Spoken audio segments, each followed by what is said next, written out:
Here's an experiment for you. Take passionate experts in human resource technology. Invite cross-industry experts from inside and outside HR.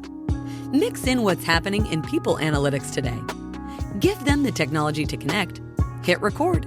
Pour their discussions into a beaker. Mix thoroughly, and voila! You get the HR Data Labs podcast, where we explore the impact of data and analytics to your business. We may get passionate and even irreverent, but count on each episode challenging and enhancing your understanding of the way people data can be used to solve real-world problems. Now, here's your host, David Turetsky.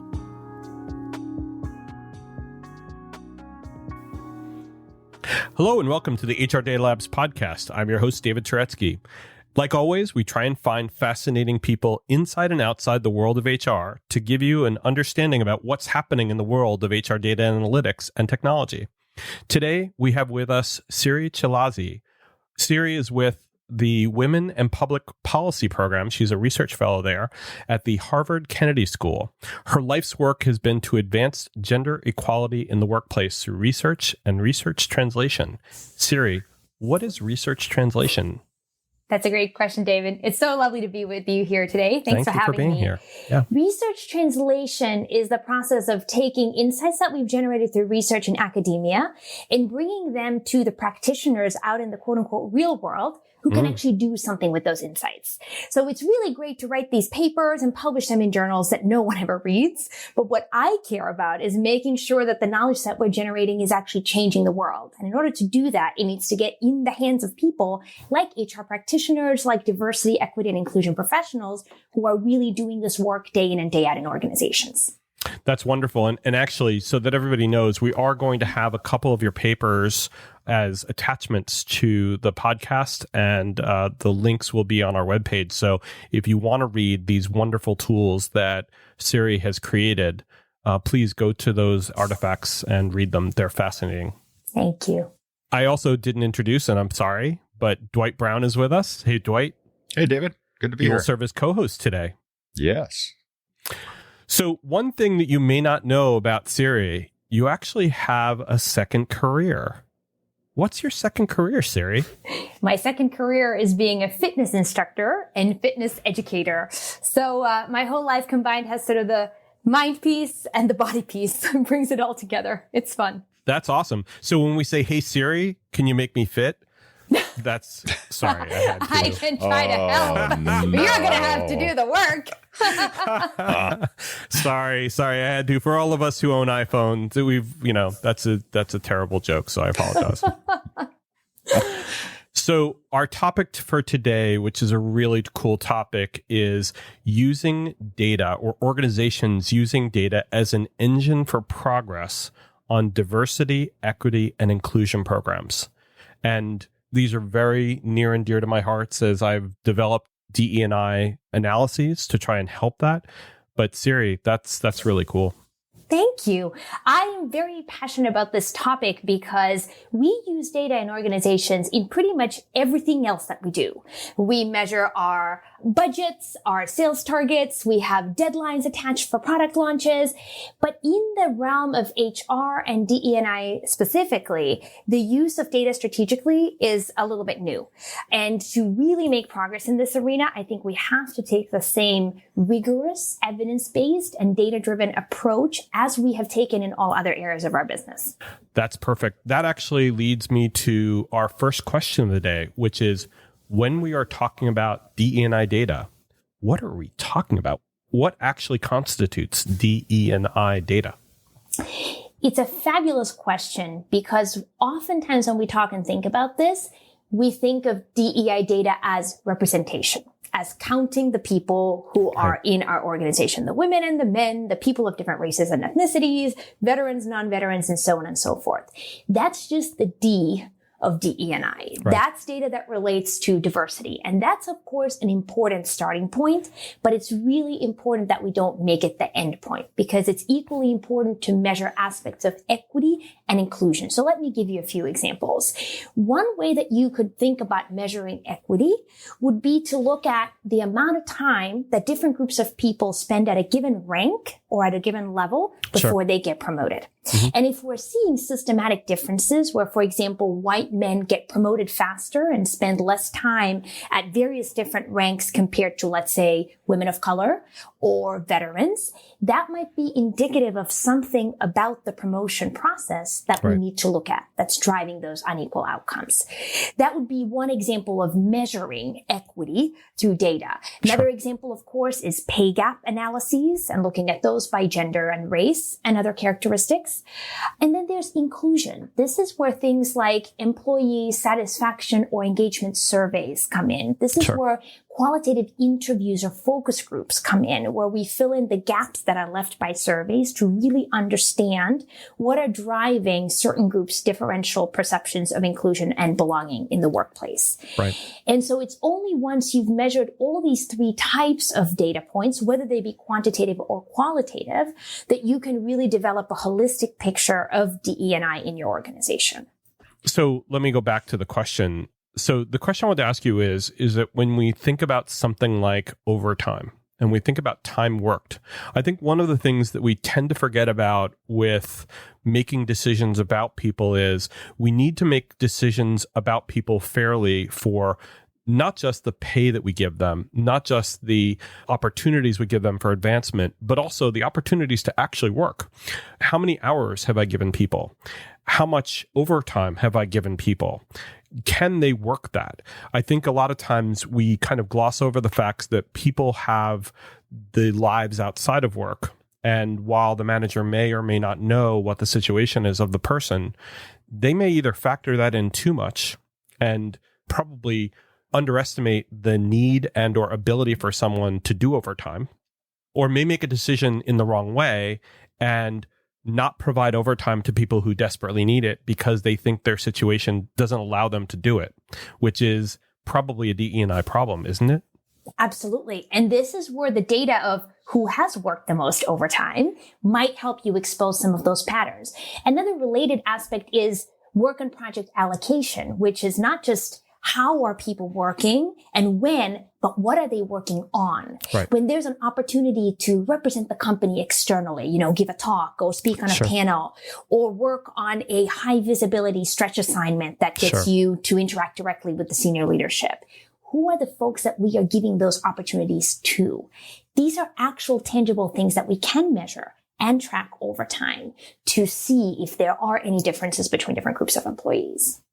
We've actually seen network analysis, talking about what you just described. We've seen, and we've talked about on this program, network analysis, where we look at how often do you interact with senior leaders and how invasive that is.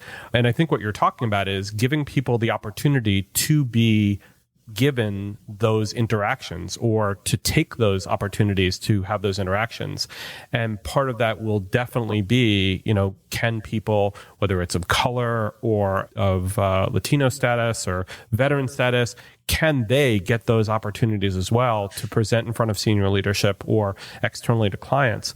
And one of the things I think we are going to probably talk about at length today is at what point does that become too much and too invasive? And can we ask those questions about who someone is and, should we be looking at that data? It's a deep question. I think the answer unequivocally is yes, we can and we should ask. Now, people may choose not to disclose, and that's their right. I always advise companies to be really open and transparent about why they're asking for these type of quote unquote potentially invasive data points and how the data is used. When employees understand that this is truly being used to make the company more inclusive, to spot areas where there are currently challenges and the company has a genuine commitment to improving those areas, we find that employees in those cases are much more willing to actually disclose. And you can always do it anonymously.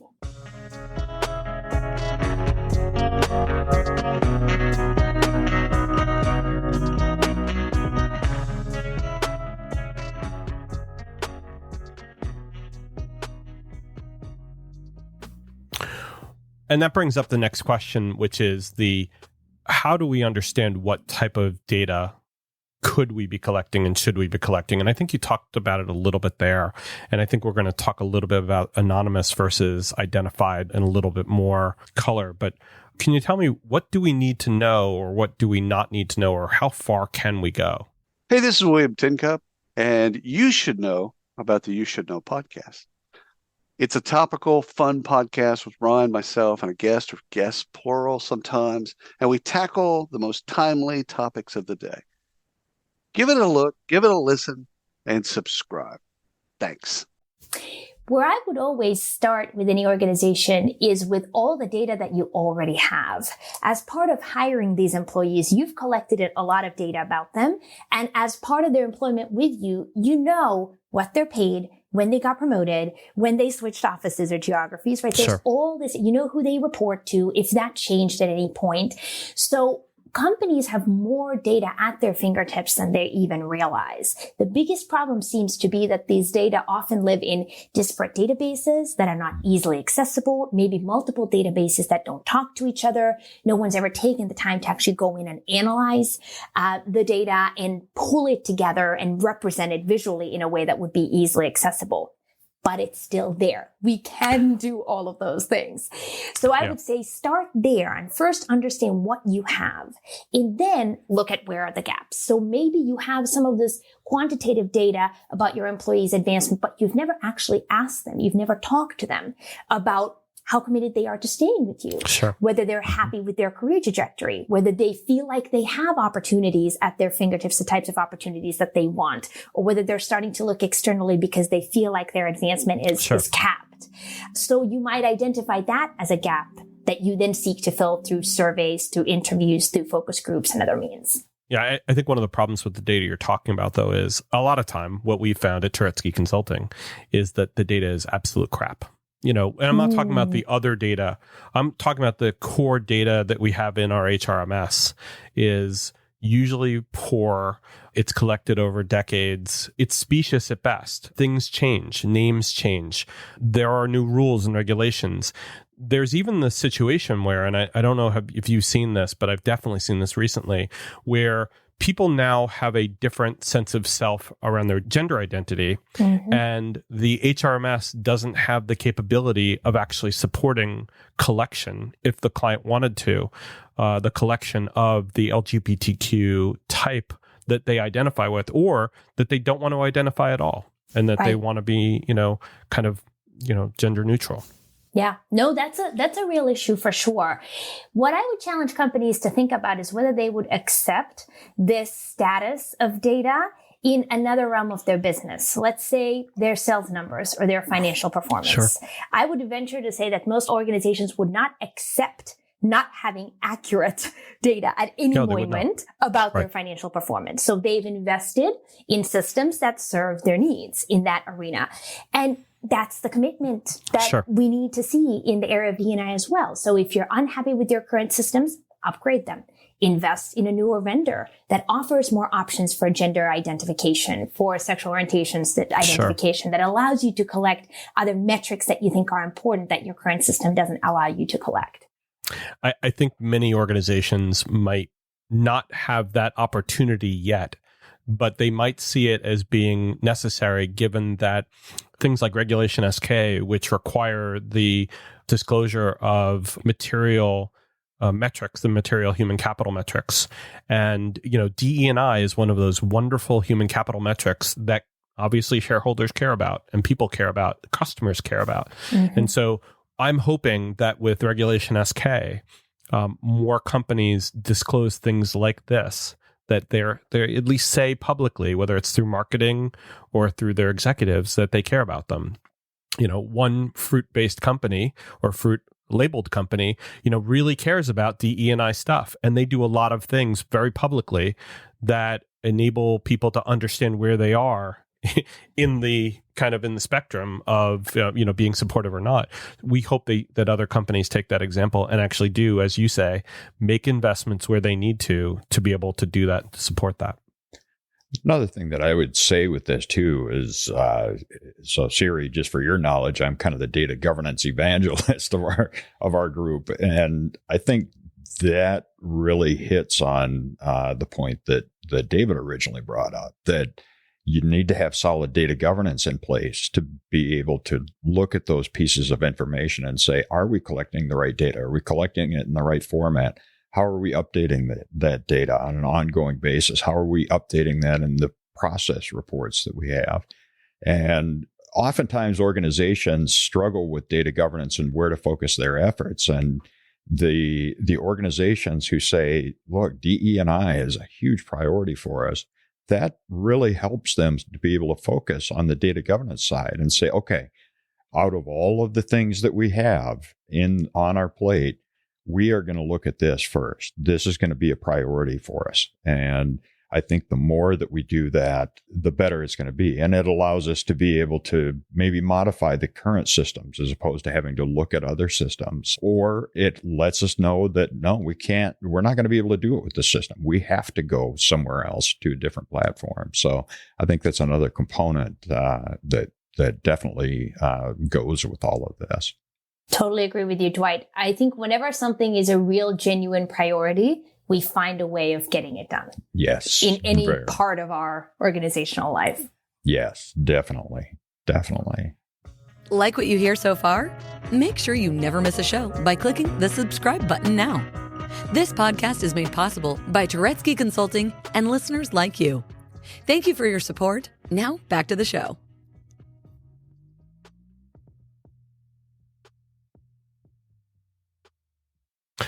So let's move on to topic 3, which is, how does an organization do this successfully?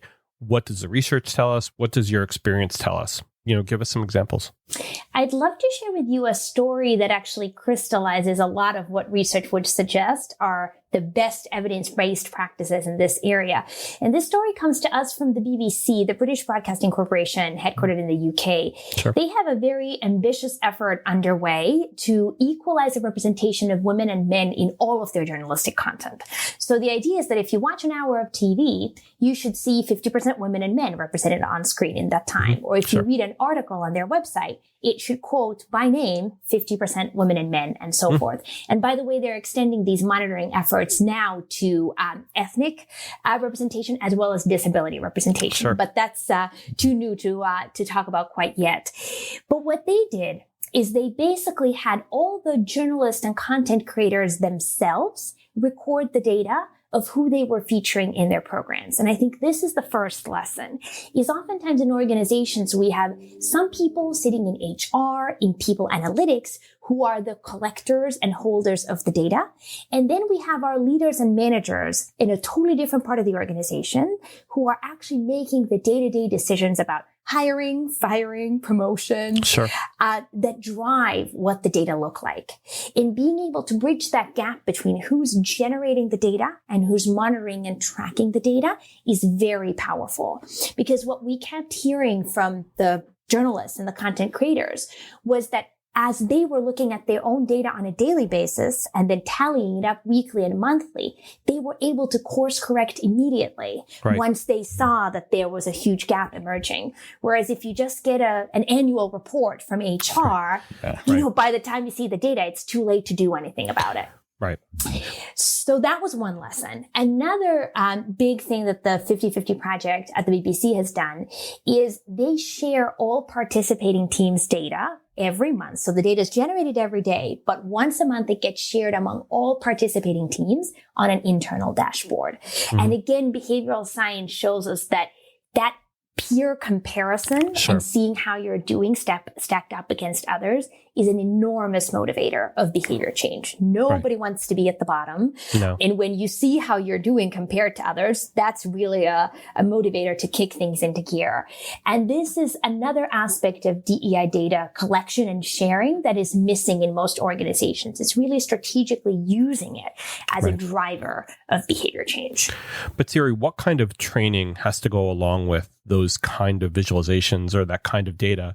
Because you could imagine that it might go too far in one direction and kind of, you were talking about the competing aspect of it.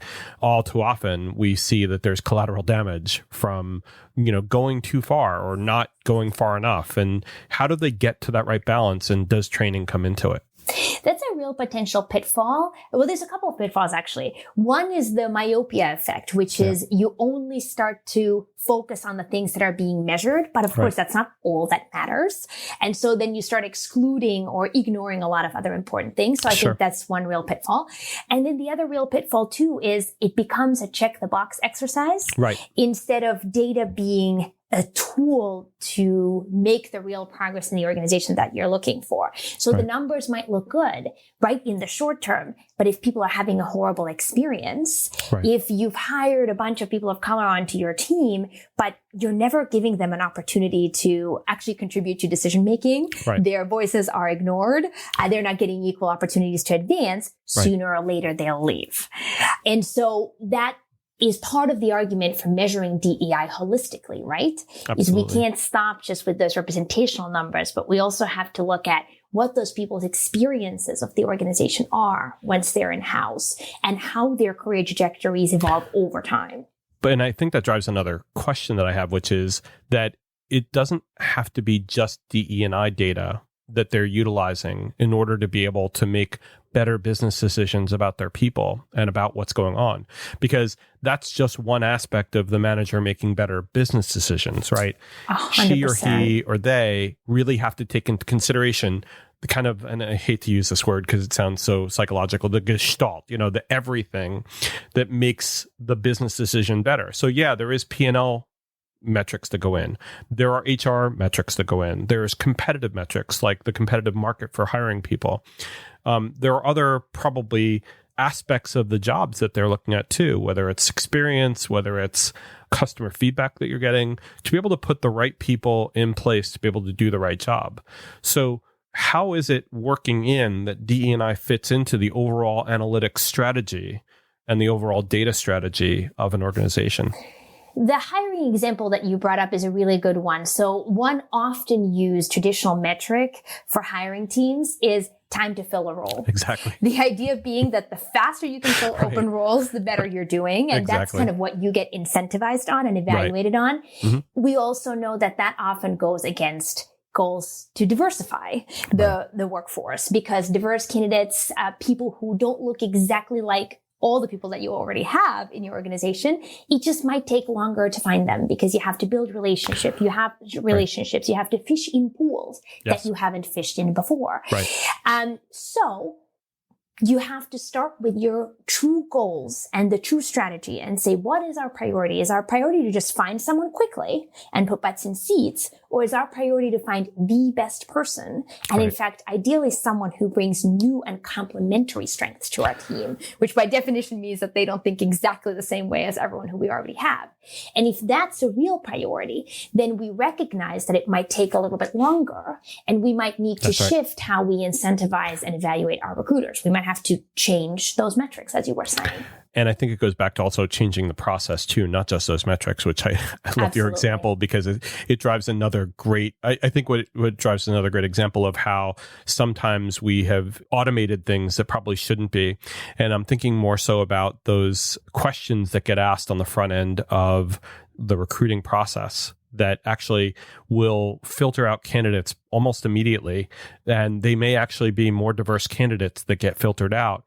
And I think we have to kind of change the recruiting process to look at those filters and make sure they're not, violating some of these new prospective rules or cultural things that we're trying to bring in, thinking about a more diverse world. Because, when you try and go for a job and you go past those filters and then you get 10 minutes later to get the rejection email, that's not a person doing that. That's AI or that's a filter on the role. So, have you thought about the process, the transactional process that recruitment has gotten ourselves into? So much. This is the main focus of my work, actually, and research has so much to say about how in practice we can de-bias some of these hiring practices, processes, how to make them more equitable. So one, like you said, is pre-select the criteria and be really thoughtful about, are these truly requirements? Another example of how we often unwittingly exclude candidates is by requiring a 4-year college degree. Yeah. And if we actually stopped and thought carefully about what makes someone successful in this role, we might realize that a 4-year college degree has nothing to do with it. Absolutely. I generally advise companies to move away from check the box type qualifications like such and such degree or X years of experience in Y field, and focus instead on the skills and the capabilities. Right. Because, you might have an undergraduate degree in finance and that's giving you some finance experience. You might have also worked a job at age 18 for 2 years that has given you equivalent finance experience. Right. And in fact, you're probably much more well equipped to succeed in the workplace because you've actually already spent 2 years in the workplace,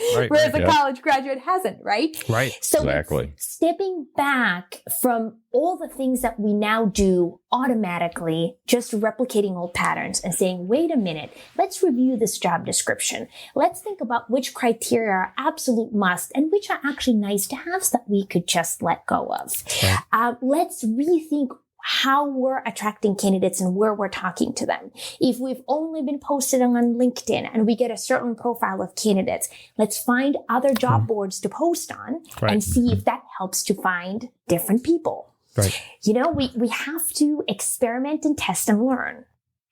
And I think one of the things that we will find as we look at the metrics over time is first year performance is a much better indicator of whether or not we've hired the right person than, time to fill, like you brought up. Yeah. So, and hopefully if they are looking in different pools, they may actually be much more successful and then hopefully replicate that process over and over again.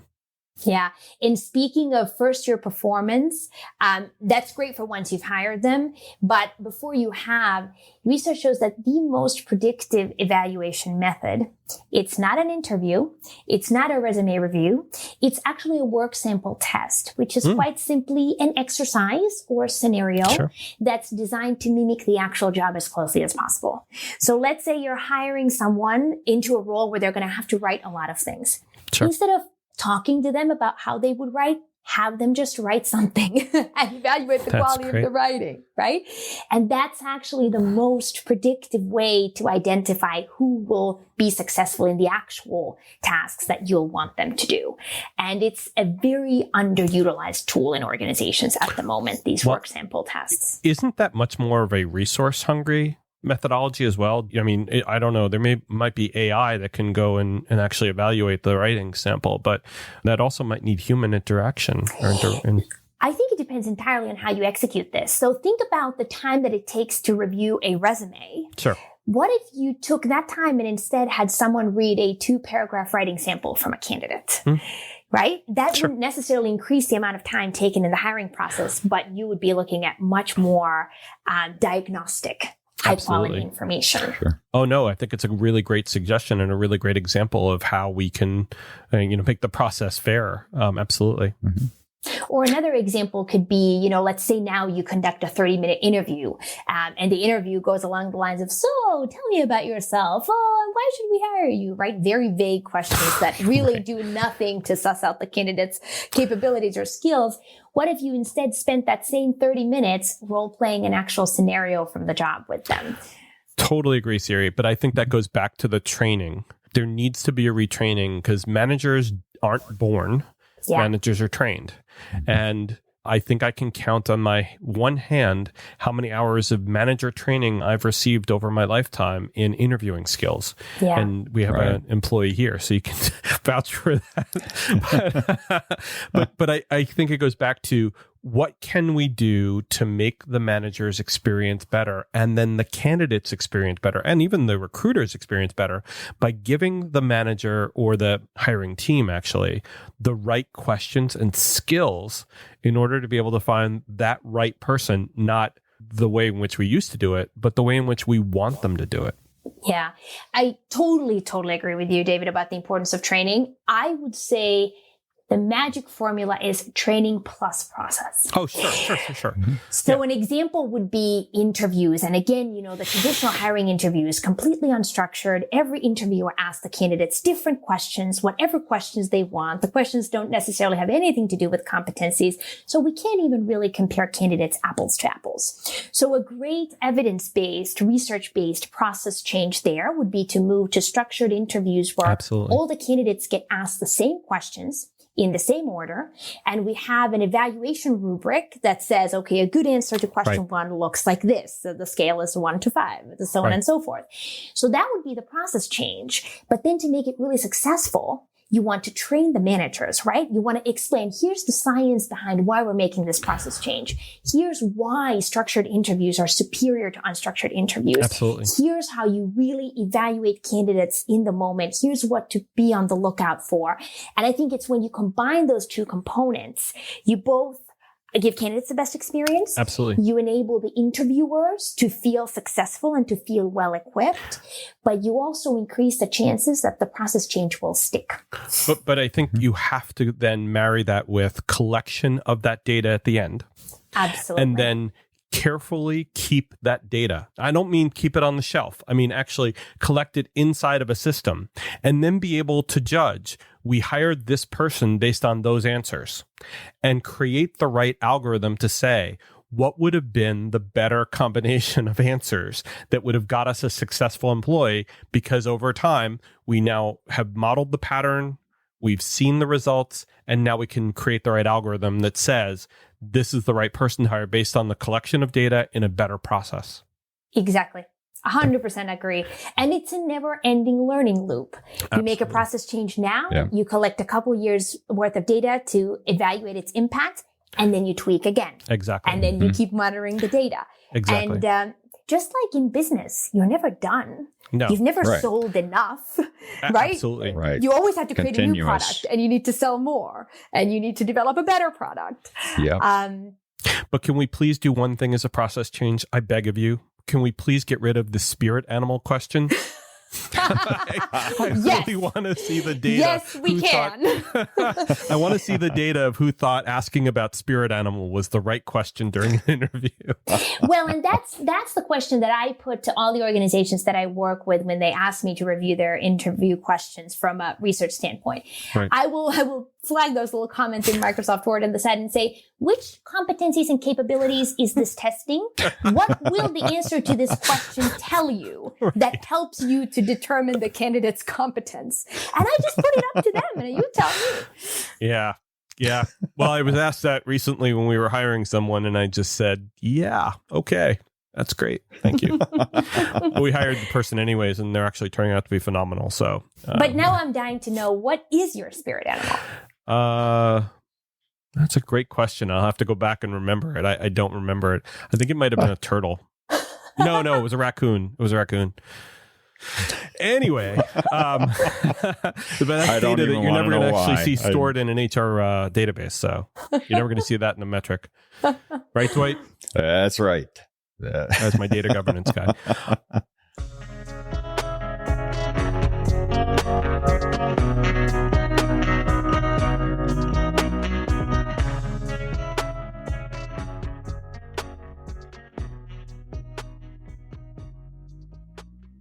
So, Siri, we talked a little bit about what DE&I data is. What's the diversity, equity, and inclusion data, what it consists of, and how do you collect it? We've talked a little bit about how do you drive process change and how do you actually collect this data and actually make sure it's good data. And then we talked about process change necessary through a really cool example. And we've talked about how does it actually work in practice. And I think, as I said, that example will be great for people to take away. What else would you like to kind of cover, and anything else to support the DE&I strategy? If there's one thing I hope that you take away from this conversation, it's that we need to approach diversity, equity, and inclusion in our organizations with the same seriousness, with the same rigor, and with the same data-driven approach as we approach all other aspects of our business. So if we're serious about changing cultures, about creating environments that are more inclusive, about attracting and retaining different types of people than we have before. We need to use data to our advantage, and we need to make whatever changes and investments are necessary in our data infrastructure, in our data governance to help us do that. Because that's precisely what we would do if we needed to launch a new marketing campaign or if we needed to pivot our sales strategy. So that's what it comes down to. It's using the muscles that we already have, just in a different way, applying them to a different task. Outstanding. Siri, thank you so much. Thanks for having me. It's been a real pleasure. Dwight, thank you. Thank you. This has been great. Really appreciate your time, Siri. Yeah, Siri, we might ask you to come back on and talk a little bit more about DE&I. I'd love to. There's always more to talk about when it comes to this topic. It's a never-ending topic. That's great. And thank you for listening. And we'd like to invite you, if you appreciated this episode, please not only download it, but please favorite it and subscribe. And if you have a friend who might find this episode interesting, please send it over to them. And if you have any comments, please go to turetskyconsulting.com/podcast and let us know what your thoughts are. Thank you very much. Take care and stay safe. That was HR Data Labs. Please visit turetskyconsulting.com/podcast to review the show, add comments about this episode, or add new ideas about upcoming shows you'd like to hear. Feel free to be creative, but please be nice. Thank you for joining us this week on the HR Data Labs podcast, and stay tuned for our next episode. Stay safe.